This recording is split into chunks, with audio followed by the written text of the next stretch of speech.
Welcome to bLU Talks.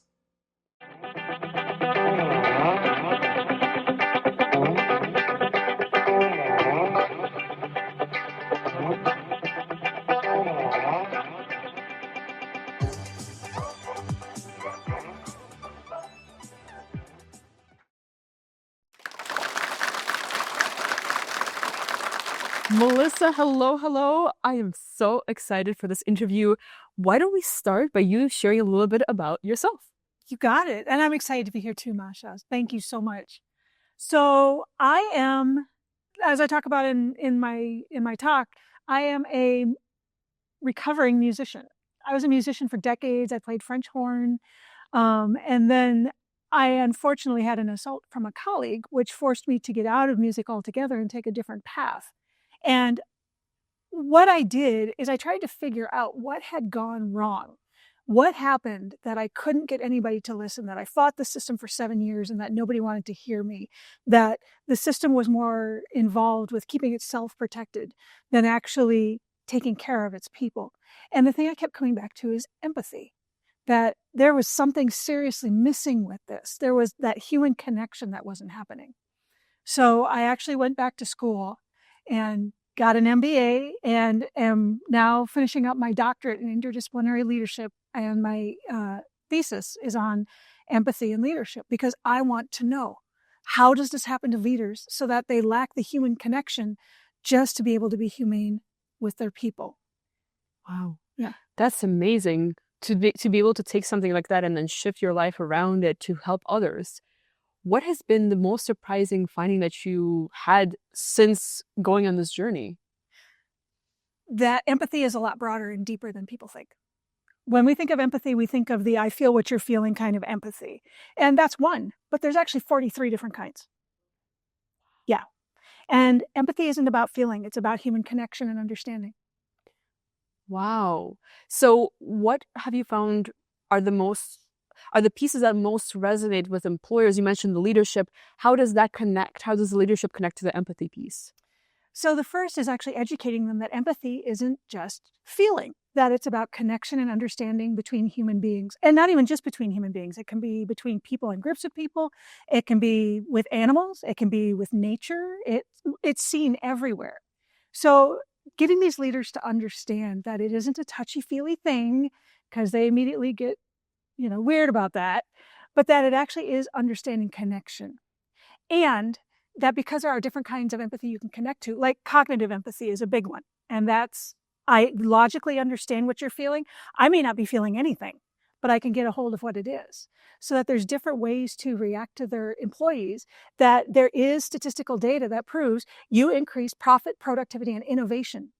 So there is a hard bottom line reason to actually integrate this. Amazing. Mm-hmm. And so what examples do we have out there of leaders that have really leaned into this understanding? Do you have cases that we know of?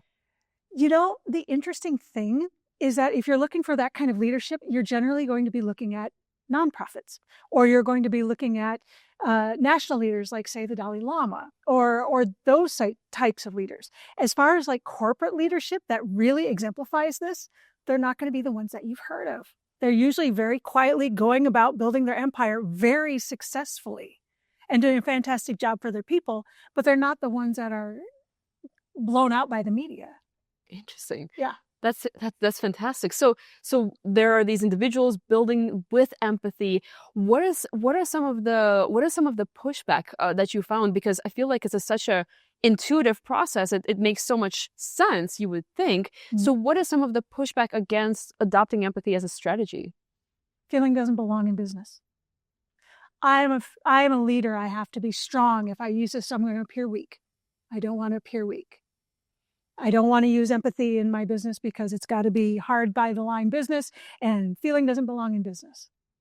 That feels a lot more like a tradition, like a more what we would call a traditional approach, maybe an old school approach to business. Yep.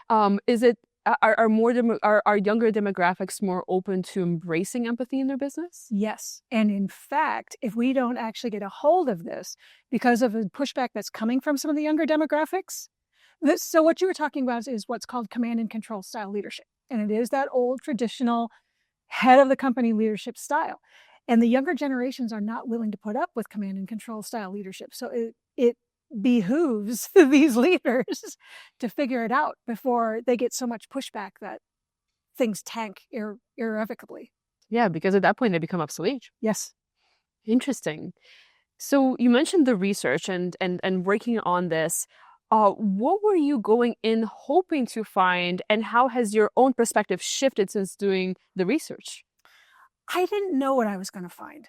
I just knew through my personal experience in research, it's called lived experience. My lived experience was that this is what had happened.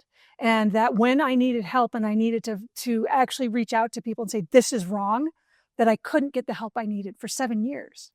So, and unfortunately, that's kind of been my experience with leaders, and to a much lesser degree. I mean, that was a really bad a bad situation. But, this has been all I've known. So I was like, do these leaders even exist? How do they conceptualize of empathy? How do they actually apply it to their people? How do they take it and make it useful in business? Because it's still business. Work has to get done. Yeah. Businesses are there to make a profit, and that's fine. My question is, can't we do both? That's a great question. And it sounds like we can. Yes. So what have you been doing in practice? Let's say I'm a leader and I'm listening and I'm like, you're right. Like this is truly a massive shift and it needs to happen. What kind of steps can they take? The first one is always self-awareness. So self-reflection, which leads to self-awareness, and understanding of where your empathy is. Because, so statistically, 95 to 98% of the human population has empathy to some degree. There's a biological basis. There's a sociological basis. We have it. There's a small percentage that doesn't, and that's going to be your dark triad, your narcissists, sociopaths, psychopaths, Machiavellians. But for the most part, looking at somebody, they're going to have it. The question is, to what degree? Because it's like anything else, we exist on a spectrum. Some people are going to have a lot of empathy and lead towards actually what we call the light triad, which is at this other end of the spectrum from the dark triad. And most of us are going to lie somewhere in the middle. So through self-reflection and self-awareness, you figure out where you are on that spectrum, and then you can start to build the skill. And this is how I teach it, is that it is a skill. It is actionable. It is usable. You can take what you have and practice and learn to use it. It isn't this fluffy, I have empathy, it's wonderful kind of thing. It's a skill-based thing for action. So what would you, because I can see people getting really, really fired up about this, but I can also then see on the other side the people that are really maybe hesitant or don't have a lot of experience and are hearing it that way, where they are hearing it as kind of the fluffy, they're like, well, I can just do this myself. I can look at a person and say, oh, sure, I can relate to what you're going through. I can feel that. Now go back to work. Yeah. So what would you say to somebody like that? Well, again, I mean, people are going to have a different amount of talent. And the thing about talent is you have to want to get better. This is adult learning. We cannot force anybody to learn anything they don't want to learn. But assuming that they see the value in this and they want to get better at it, we can always take what you've got and capitalize on that. It is the learnable thing. In fact, those that have no empathy at all, the dark triad, can actually learn versions of empathy, cognitive empathy specifically. So it's possible, but they have to want it. That makes a lot of sense. Wow, that's amazing. And so with bLU Talks, with what Corey talks about, there's a question that he asked, and I'm so intrigued of asking you this because of where you started this conversation with your experience and what kind of led to this discovery and for you creating this incredible body of work. If you could go in the time machine, and if you could go to your younger self who was going through all of that experience, what would you tell her? Wow, that is a fantastic question. I would tell her to keep going, because there were times I had been a musician my whole life. So I just didn't know anything else. And this idea of trying to do something else was terrifying. It's something I had done since I was 4. I didn't know what else to do. But even to just have someone tell me, keep going. You don't have to do it perfectly. You don't have to change the world in one day. Just even if today means you get out of bed and you manage whatever you need to manage today, just don't stop. Keep going. Beautiful. What do you think how do you think she would feel with everything that you're developing now with this incredible work? And how would that, have you taken any of this back to the people that originally were part of the problem or to that space?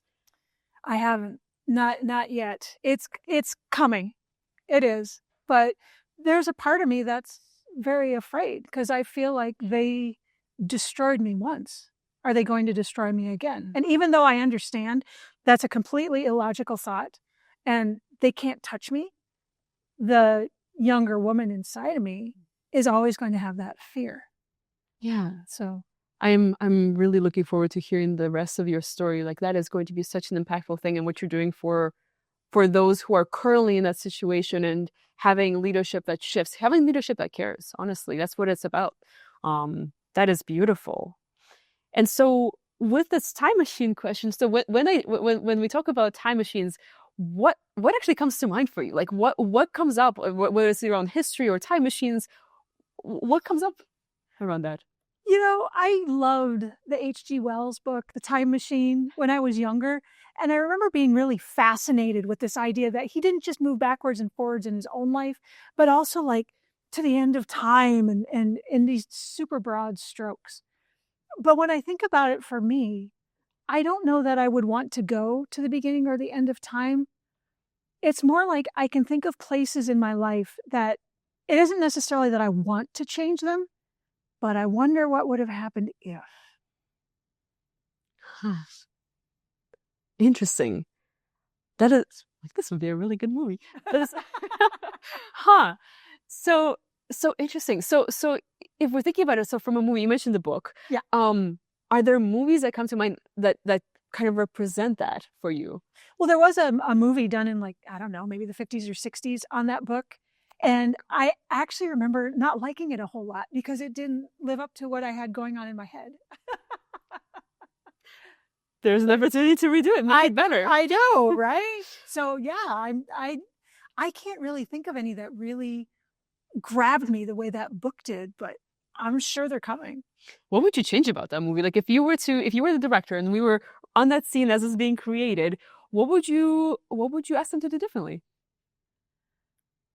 That's a fantastic question. You know, I think my main thing with that movie is just, I mean, the book's like that. So there's no way you're going to take a book that's like inches thick and cram it into a movie. You're just not. You miss a bunch of stuff. I mean, you hear that about the Harry Potter movies, that's right? And that's a lot more recent. So it's like if you were Peter Jackson and you're doing The Lord of the Rings and you want to do the 25-hour unedited cut, that would be amazing. But unfortunately, that takes money, time, and effort. Indeed. And a lot of raving fans who will sit there and watch, which have. You know? They would have had me. I would have been a fan. That's right. That's right.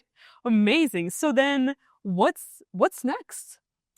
So I want to really keep going down this path. I feel like I'm really starting to make some strong headway on self-empathy, which wasn't even on my radar. It's just something that's kind of come up through my research. So I have a book, my first book, which will be coming out in June, and that one's going to be about leadership and empathy. But the next one, I'm going to talk about self-empathy and what it means to us personally and professionally and socially, and what we as human beings can do to be more connected to each other. Because there's just so much happening in the world right now. We're very disconnected, I think, from ourselves and from each other. Technology makes it easy to do that. COVID kind of started it because we disconnected on purpose. But then when you move forward and with the advent of technology, and we are in an epidemic of loneliness and all of the other stuff that's going on, we're more and more fractured. If we could figure out how to connect, and I don't even mean that in a touchy-feely kind of way. I mean just as human beings being human. That's it. That would be something. I mean, I feel like there's a craving for it, but people don't know how. Right.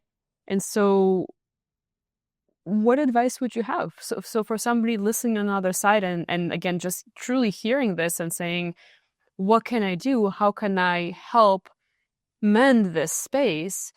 what advice do you have for them? Start with yourself. Hmm. You've got to start with yourself. If you don't know what it is to give empathy to yourself, how can you expect to give it to anybody else? And we are much harsher on ourselves. I mean, we will not give ourselves the grace that we would give other people in a heartbeat. Just because it's the way it is. We will always be harder on ourselves. So start with yourself. Learn how to do this for yourself. And then once you're there and you're comfortable with your vulnerabilities and understanding who and what you are, then start taking it to other people and teach them through showing them.